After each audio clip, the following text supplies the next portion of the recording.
J'appelle un ami. Allô? Allô? Allô? Oui, bonjour Emmanuel. Oui, bonjour. Oui, c'est Christophe Lorenz et donc on est là dans la salle au Nouveau Gare au Théâtre et D'accord. donc la conversation est sonorisée. Donc voilà une preuve de, de la cause de ce dispositif téléphonique. Oui, Voilà. pardon. Oui, oui. Donc on vient de regarder le film Mhm. et puis voilà. Et ce matin, donc nous avons discuté d'ethnocomptabilité et entre autres d'équité de la sueur entre les différents modes de vie. Et peut-être que vous avez quelques éléments, vous, particulièrement sur le contenu d'un produit particulier, de son contenu humain, économique, etc. Je ne sais pas, ou si vous avez d'autres remarques. Euh, Après, ça dépend s'il y a plutôt des questions. Et sinon, je peux juste dire que je m'entends en écho, alors pas évident de faire comme si je m'entendais pas. Euh, donc le projet du film, il est venu au départ de la découverte en fait du travail des charbons et vraiment de ce que je pouvais constater comme l'immense différence entre le travail fourni et le résultat financier obtenu, quoi. Et, euh, et donc, de montrer, je voulais vraiment faire exister, en fait, ce qui peut exister dans un produit qui paraît être un produit de base. En fait, quel travail humain, en fait, est derrière ça et comment, en fait, il n'y a pas nécessairement de corrélation entre. Enfin, au départ, disons que le principe du film était assez matérialiste, c'est-à-dire que je voulais vraiment montrer tout le travail qu'il y a derrière un produit. Et du coup, en me concentrant sur une personne, parce que les charbonniers peuvent travailler à plusieurs, se répartir leur travail entre ceux qui transportent, ceux qui font le four, Et donc, moi, je me suis concentré sur quelqu'un qui travaillait seul pour pouvoir montrer les choses de manière plus évidente et plus directe et de faire exister, en fait, voilà, le contenu de travail qu'il y a derrière le charbon. Ok. Je ne sais pas s'il y a des questions dans la salle, tant qu'on a Emmanuel.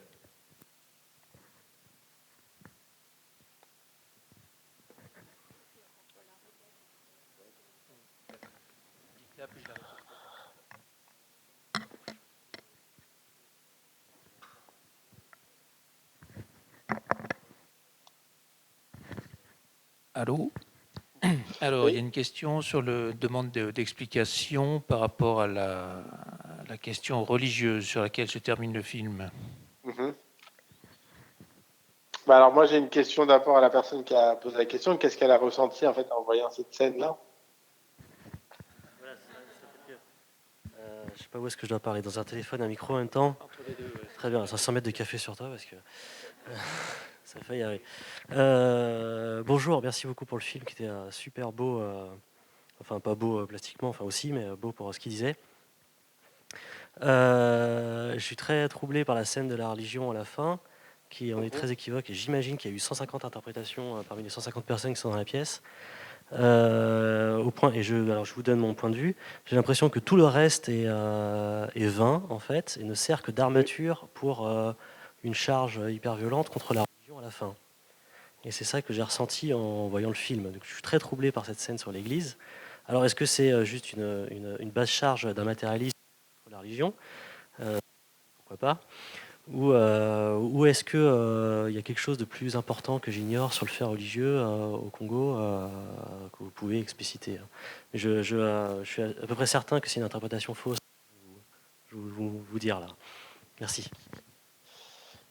En effet, comme vous avez dit, il peut y avoir vraiment des interprétations différentes suivant ce qu'on pense du fait religieux.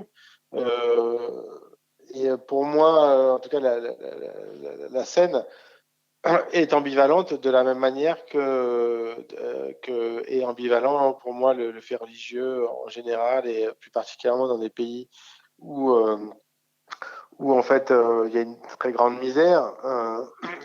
Et donc la religion, elle est à la fois, on peut dire, l'opium du peuple, et d'un autre côté, elle est aussi ce qui permet à des gens de tenir. Et donc, est-ce que c'est une basse charge matérialiste? Disons que moi, je suis plutôt matérialiste, mais justement, en fait, en relisant le texte de Marx sur la religion, il parle de la religion comme d'opium du peuple. Il dit aussi que la religion, c'est aussi l'expression du monde en souffrance. Donc, c'est pas du tout aussi, c'est pas simplement pour dire, ah, il faut pas qu'il y ait de la religion, c'est qu'en fait, elle répond à une nécessité. Et pour moi, c'est ça que je voulais faire exister aussi. C'est-à-dire qu'en plus, ceux qui se considèrent comme athées, ou enfin, qui sont anti-religieux, vont se dire, bon, bah voilà, c'est l'ultime arnaque qu'on leur fait. Et par contre, aussi, on peut le voir comme étant un endroit où enfin il a la possibilité d'exprimer quoi, son être, d'exprimer à la fois sa souffrance, son espoir, et en fait il y a besoin en fait d'avoir un endroit où on se retrouve ensemble. Et c'est, pour moi, c'est aussi ça, non pas la religion en tant que telle, mais le fait de croire ensemble, la cérémonie, le rituel. En fait, c'est un endroit où on se retrouve ensemble et où on peut communier, quoi. C'est ça et moi, c'est à ça que j'ai assisté, et que j'ai trouvé extrêmement puissant, et que j'ai voulu faire exister. Donc, je pense qu'il y a un côté qui peut paraître fou, en fait. C'est-à-dire qu'on est proche de la transe, donc on se met dans un état second, mais cet état second-là, il est nécessaire pour pouvoir exulter et arriver à une forme de grâce. Et en fait, moi, quand j'avais filmé cette soirée-là, ça s'appelle une veillée de prière, c'est-à-dire que ça commence à minuit et ça peut durer jusqu'à l'aube. Donc on avait commencé à filmer voilà, au début, et puis quand il y a eu ce chant qui finalement conclut le film, en fait, moi je me suis arrêté de filmer parce que tout d'un coup j'avais été saisi par la beauté de ce chant, et je m'étais dit, ben, en fait là ça y est, en fait j'ai plus rien à dire. Waouh, dans tout ça, dans tout ce bordel pas possible, et ben finalement il y a un chant qui, moi en tout cas, m'a vraiment ému. Et ben, c'est peut-être ça dont on a besoin, tout en étant, moi, un croyant total. Mais je voulais surtout pas, enfin, je crois pas qu'on puisse se dire que c'est juste une charge contre la religion, parce que c'est pas le cas. C'est un regard ambigu, en fait. Et d'ailleurs, dans le montage, en fait, le chant, il continue, en fait, sur le dernier plan. On le voit marcher donc dans un travelling latéral, et c'est pour ça que j'ai fait continuer le chant, en fait, sur le chemin du retour, parce que si ça avait été cut, vous voyez, si le son s'était coupé, si on avait eu toute la cérémonie religieuse où ils partent dans une transe, et qu'ensuite, bam, on revient au réel comme ça de manière directe, ça aurait raconté autre chose. Ça aurait raconté que, ah bah voilà, il a eu sa petite pas épiphanie, mais juste voilà, et en fait, bam, on revient au réel, et le réel, il est pas drôle, quoi. Et en fait, j'ai fait continuer le son du chant pour justement pour qu'on puisse se dire, ah oui, mais en fait, bah, c'est peut-être quelque chose qui lui permet de continuer, d'accompagner, parce que de toute façon, il n'a pas le choix. Donc après, on peut se dire que c'est pas bien de croire, en quelque chose qui n'existe pas, mais en réalité, on est là dans une situation où il doit travailler pour vivre, continuer à travailler, et c'est pas comme s'il y avait une autre possibilité qui lui était donnée, une autre possibilité d'émancipation. Ok, merci. Il me semble qu'il y a dans cette question religieuse un peu de la même manière que ce qu'on essaye de décrire depuis ce matin par rapport à la question économique, en fait une dimension anthropologique d'organisation de la société qui s'étend au-delà du champ religieux et qui s'étend au-delà du champ économique, même si le parallèle est un petit peu osé.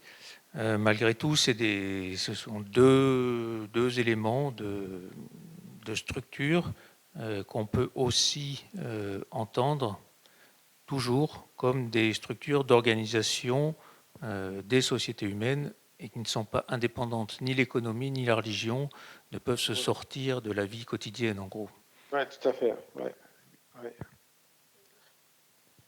Alors, une autre question arrive sur ma droite. Dans le micro et dans le téléphone. D'accord, dans le micro et dans le téléphone. Oui, bonjour. Merci pour ce très beau film. J'avais une question. Je peux enlever. Ouais. J'avais une question au sujet de votre posture. Ce matin, on a un peu discuté. Les différentes personnes qui sont intervenues nous ont raconté le lien qu'elles ont entretenu en fait avec les personnes sur lesquelles elles faisaient ces études. Et en fait, au vu des différents plans que vous faites, vous avez des plans très proches. On est presque dans une certaine forme d'intimité à des moments. Puis il y a des moments très durs, très douloureux, où on ressent quand par exemple le vélo tombe, tout ce travail, et puis là, ce charbon qui est au sol. Donc voilà, en fait, je me posais la question de quelle relation déjà vous avez entretenu avec ce monsieur. Et comment vous l'avez rencontré et comment vous avez pu aussi filmer ces moments-là sans réagir et regarder, donc au moins pour relever le vélo par exemple. Donc ça m'a interloqué, enfin questionné plutôt, et j'avais envie d'avoir votre retour là-dessus. Voilà, merci. Ok.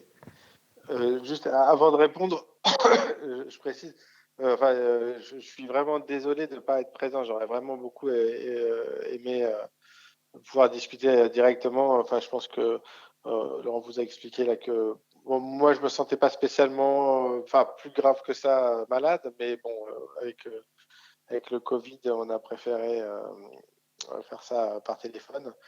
Mais c'est un peu frustrant, en tout cas pour moi, de ne pas pouvoir discuter directement.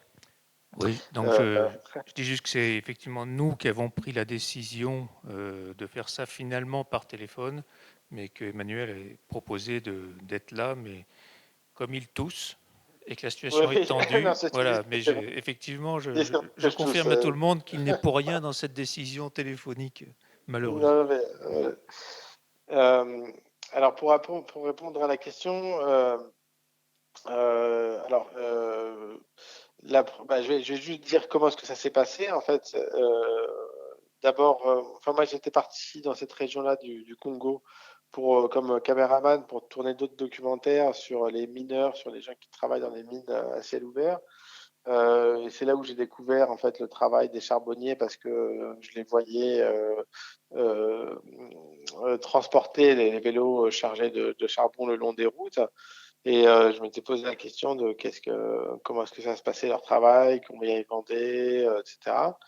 Et donc j'ai écrit en fait d'abord un projet documentaire en ayant des connaissances sur le métier, mais sans avoir décidé d'une personne en particulier. Donc j'ai écrit un projet en fait où ça aurait pu être Kabouita comme ça aurait pu être quelqu'un d'autre. Mais j'avais quand même en tête de trouver quelqu'un qui puisse qui puisse non seulement incarner mais rendre vivant en fait ce qui était un peu théorique, quoi, vraiment sur le travail. Alors c'est ce que j'expliquais au début, qu'est-ce qu'il y a derrière un produit. Et donc en fait après je suis parti avec un ami journaliste congolais, on a fait différents villages autour de la ville de Kolwezi pour rencontrer des charbonniers et en fait c'était une sorte de repérage où moi on discutait, puis j'essayais de voir en fait si je trouvais quelqu'un qui m'attirait, quoi, en fait. Et donc j'ai rencontré Kabuta comme ça. C'était une sorte de casting, en fait. Euh, euh, et, euh, et où quand je l'ai rencontré, je trouvais que directement il, euh, il y avait quelque chose qui me plaisait, en fait. Et finalement, on peut théoriser, mais à la fin, c'est quand même d'abord des choix sensitifs, quoi. Donc, je ne le connaissais pas avant. Je ne le connaissais pas avant d'avoir le projet de faire le film. Et j'avais le projet de faire un film sur ce sujet-là avant de le connaître. Euh, et ensuite, en fonction de là où il habitait, en fonction du fait que lui, il avait donc, en fait, chaque villageois qui fait du charbon de bois, en fait, a une parcelle et donc à côté autour des villages. Et en fait, c'est comme ça, ils coupent les arbres sur leur parcelle. Et donc ensuite, j'ai repéré la route et j'ai imaginé en fait tout le périple. Enfin, j'ai imaginé en fonction de la route qu'il faisait effectivement. Voilà, j'ai repéré les endroits où il y avait des pentes qui montaient, des endroits où il y avait où il pouvait y avoir, par exemple, vous voyez, dans l'endroit où il y a de la poudre blanche. Je ne sais pas pourquoi, s'il y avait de la poudre blanche comme ça, ça devait être un camion un camion de cimenterie je ne sais pas pourquoi il avait laissé de la poudre.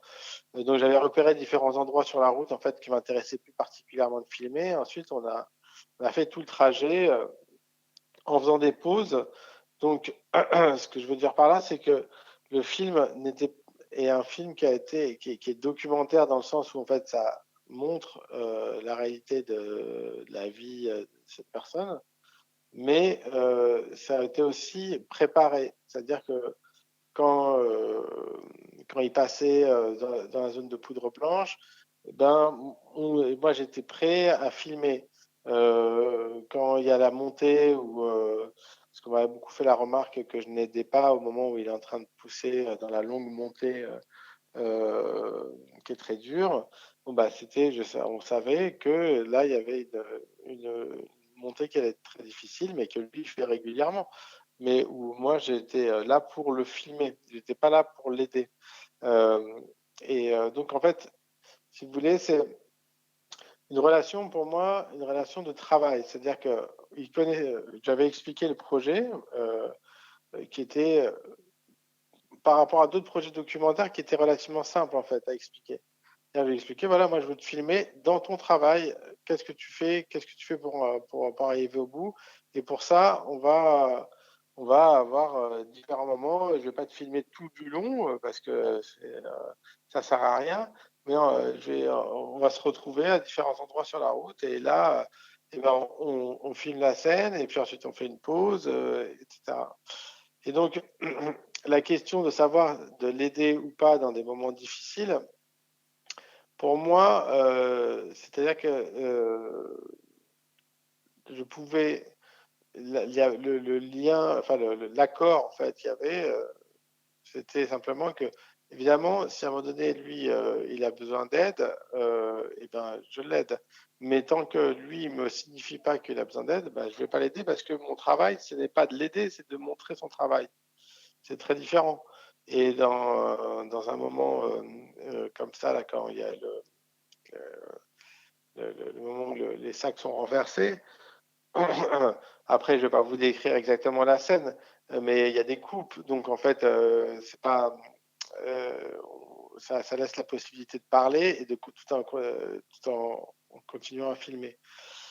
Mais c'est un travail en fait où quasiment il y a une relation de co-travail dans le sens où lui, il sait que je suis en train de le filmer pour montrer différents aspects de son travail.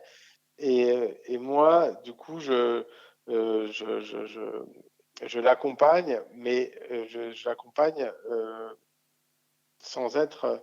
Enfin, je suis pas. Mon travail n'est pas encore une fois de le sauver. Mon travail est là pour le faire, pour faire exister et pour magnifier, j'allais dire, mais c'est pas vraiment le bon terme, mais pour faire exister pleinement la puissance que lui a développée pour juste gagner son pain. Et parce que il y a toujours un peu enfin, dans la question qui vient d'être posée, je sens qu'il y a toujours un peu le soupçon que je peux comprendre de profiter de l'autre ou en tout cas d'être dans une position surplombante. Comment? Alors du coup, je me permets bon, c'est un soupçon, en effet. Je me permets de poser ma deuxième question par rapport à ça. Vous parlez de relations de travail. Est-ce qu'il était rémunéré? Ouais, j'adore. Ouais, il a été rémunéré. Là, je veux dire Il a été rémunéré, ceci dit, en fait, quelle relation, en fait une relation de travail. Une relation de travail, c'est-à-dire que c'est pas une relation amicale, c'est une relation de travail où en effet il a été rémunéré. Et c'est aussi, non, mais je comprends complètement ces questions-là. Mais par exemple, dans le documentaire, souvent, on considère que il ne faut pas rémunérer les gens parce que dans ce cas-là, ça crée une relation d'employeur-employé. Et du coup de dépendance, vous voyez, de l'un vis-à-vis de la personne qui est filmée vis-à-vis de la personne qui le filme. Donc en fait, il y a une espèce de règle documentaire qui est de ne pas rémunérer les gens. Et que ce que je peux comprendre. Mais dans mon cas, je trouvais que, enfin, de toute façon, c'est quelque chose, c'est des espèces de règles qui sont théoriques, mais en fait, qui ne peuvent pas fonctionner dans un cas comme ça parce que, sachant que lui, c'est un villageois qui habite qui habite au Congo. À partir du moment où il y a une équipe étrangère qui vient le filmer, toute sa famille, tous les gens autour, en fait, considèrent qu'il va recevoir de l'argent. Donc ne pas lui donner de l'argent, ça veut dire le mettre lui dans une situation très délicate. Donc, et par ailleurs, oui, pour moi, il a modifié son emploi du temps, en fait, parce qu'il est à la fois paysan et charbonnier. Et donc, il a modifié son emploi du temps parce que moi, j'étais là pour un mois et demi. Et donc, il fallait qu'on puisse s'organiser. Et donc, il a travaillé, en fait, d'une certaine manière, il a travaillé pour le film. Donc, il était rémunéré. Et ensuite, quand je suis retourné un an après pour montrer le film dans le village, pour le projeter. À ce moment-là, comme le film avait rencontré un certain succès, j'ai pu aussi lui apporter un complément encore de rémunération. Donc, pour moi, c'était plus, c'est pour ça que je reviens sur la question de travail, où je me suis retrouvé dans une situation qui n'est pas habituelle, je crois, dans le documentaire, en fait, où on n'est pas vraiment dans un cadre documentaire, on est plus dans un cadre finalement de travail où il est acteur en fait, où il devient en quelque sorte acteur. C'est sa propre vie, mais il est acteur. Et du coup, employé comme acteur. Ok, merci. Est-ce qu'il y a une autre question? Alors, voilà Geneviève Prévost qui s'approche pour une nouvelle question. Bonjour et merci beaucoup là, pour votre film magnifique. Ce n'est pas une question, c'est un commentaire.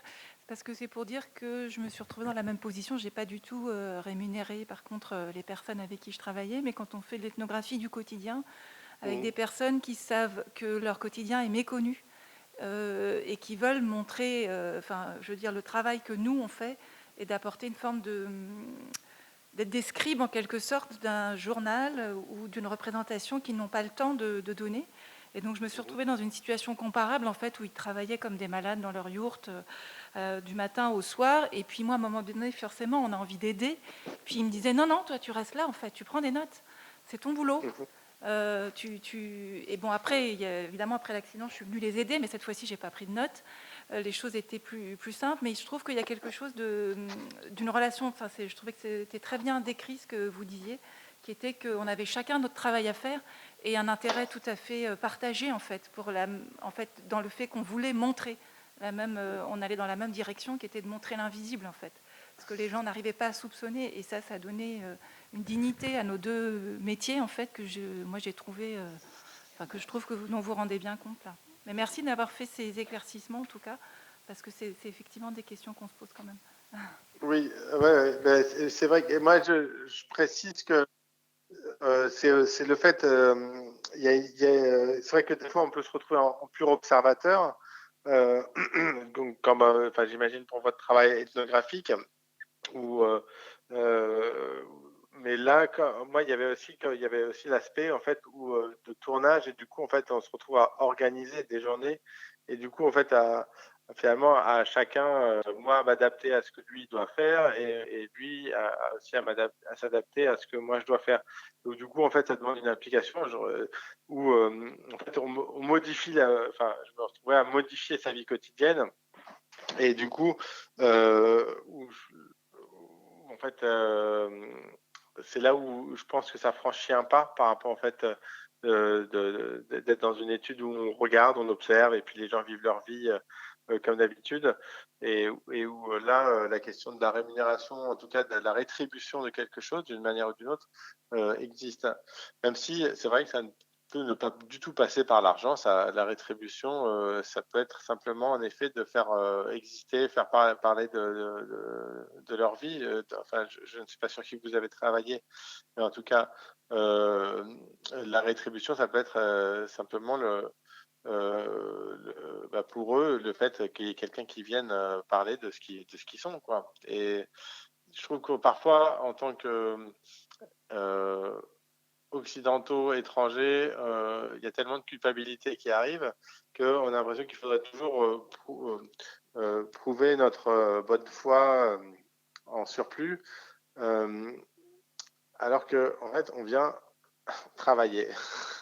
On vient travailler. C'est un vrai travail de faire un film, c'est un vrai travail de faire de l'ethnographie. C'est pas qu'on vient exploiter des gens qui ont leur vie, quoi. Voilà. En tout cas, moi, c'est ça que je le ressens. Ok, merci. On voit que la fameuse observation participante de l'anthropologie est une chose tout sauf simple. Oui, exactement. Oui, tout à fait. Je me rappelle que, justement, je ne veux pas m'éterniser, mais avant de faire le film, comme je l'ai dit, j'ai écrit en fait le principe du film, qui était celui de filmer le travail d'un charbonnier du moment où il coupe l'arbre jusqu'au moment où il filme, où il vend son produit. Et du coup, j'avais lu aussi beaucoup de choses sur le travail ethnographique, et en voyant que c'est toujours des équilibres compliqués. Il y a jamais en fait une position, en effet, la position participative, l'observation participative, c'est pas une espèce de règle qui fonctionne où on peut l'appliquer, voilà, et c'est bon, éthiquement on est nickel, quoi. Donc voilà. Alors, est-ce qu'il y a encore des remarques ou questions? Oui. Alors, on continue encore un petit peu, une ou deux remarques, questions, et puis après on a d'autres invités. Donc Ouais. voilà. Il faut parler dans le micro et dans le téléphone en même temps. Alors, vous avez beaucoup parlé de l'écriture du documentaire, de comment vous avez balisé tout le chemin, les routes, du début jusqu'à la fin, avant même d'avoir rencontré la personne et d'avoir commencé le documentaire. Et donc, moi, je m'interrogeais justement à est-ce qu'il y a eu des imprévus et comment peut-être ces imprévus ont participé aussi à la construction du documentaire. Et voilà. Oui, en fait, j'ai balisé les routes après avoir rencontré. Ce que j'avais écrit avant, c'était vraiment sur le principe. C'est-à-dire sur le principe, j'avais compris avant de rencontrer Kabuta que, en fait, les charbonniers étaient des villageois, donc qui vivent à une certaine distance de la ville, que chacun va couper les arbres sur son terrain, et fait le four sur place et ensuite fait tout le trajet à vélo, enfin, à plusieurs ou seul. C'était les grands principes en fait que j'avais balisés. Ensuite, les repérages de la route, c'est une fois que j'ai rencontré, que je savais, que j'ai su quel trajet lui faisait, quoi. Et ensuite, sur la part d'imprévu, bah oui, il y a énormément d'imprévus, en fait, où le film se construit en fait, au fur et à mesure, et où, par exemple, sur le fait qu'il avait un projet de maison euh, à construire, c'est en fait en discutant avec lui que j'ai appris qu'il avait ce projet-là parce qu'il habitait dans une case qu'il loue, en fait, à quelqu'un d'autre. Et donc, et où moi, je me suis dit, bah, tiens, ça c'est intéressant de savoir qu'en fait, son but n'est pas simplement de vendre dans un côté au jour le jour, mais qu'il a un projet à plus long terme. Et donc, je lui ai demandé d'en rediscuter avec sa femme devant la caméra, enfin de parler de ça avec sa femme devant la caméra.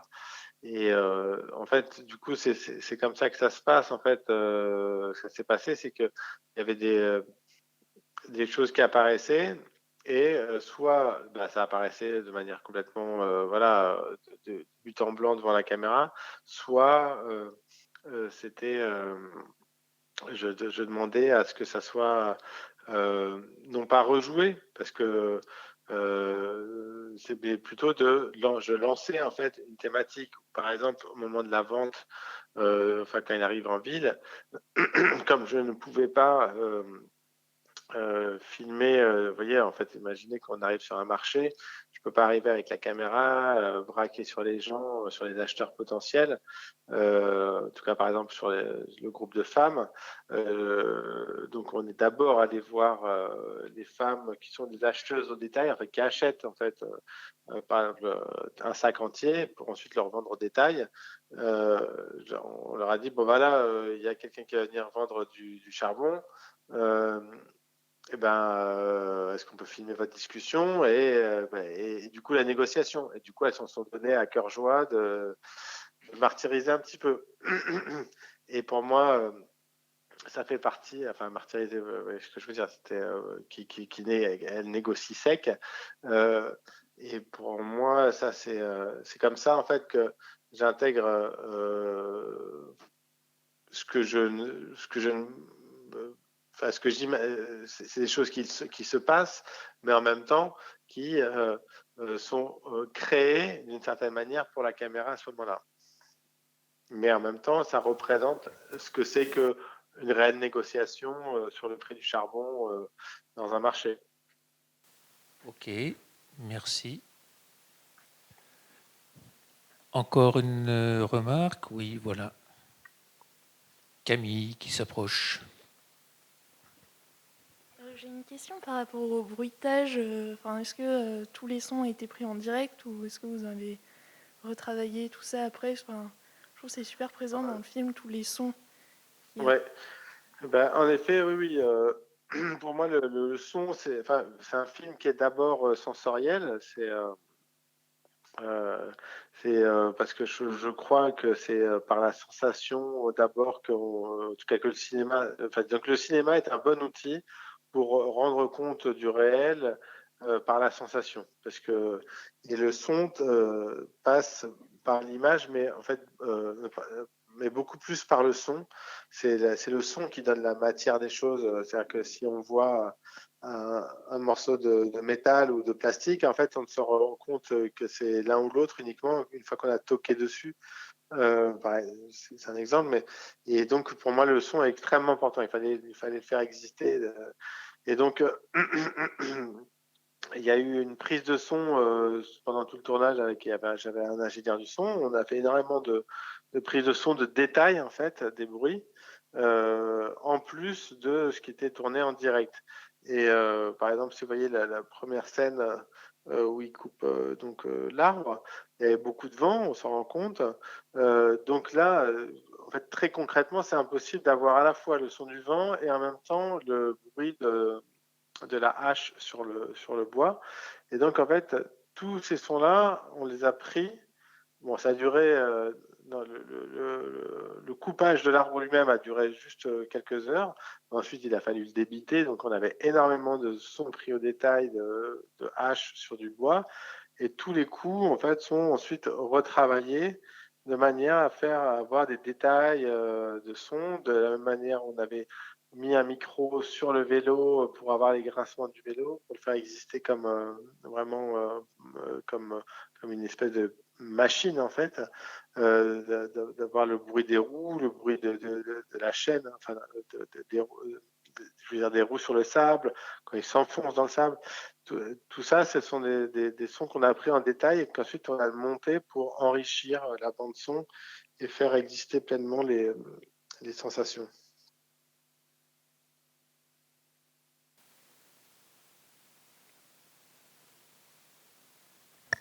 Allô? Oui. Voilà, ça marche. Ok, merci. Bon. Merci. J'espère que... Voilà donc les bravos et les merci de Vitry en direct. Et puis on va continuer nos petites affaires. Et puis à une prochaine fois, on espère, parce qu'on avait déjà en fait projeté ici le film Bovine il y a 4 ans, je crois. Voilà, donc on a projeté 2 films d'Emmanuel Gras. Donc on est des fans. Je suis honoré. Et le prochain, c'est sur le mouvement des Gilets jaunes. Donc, ouais, à bientôt alors.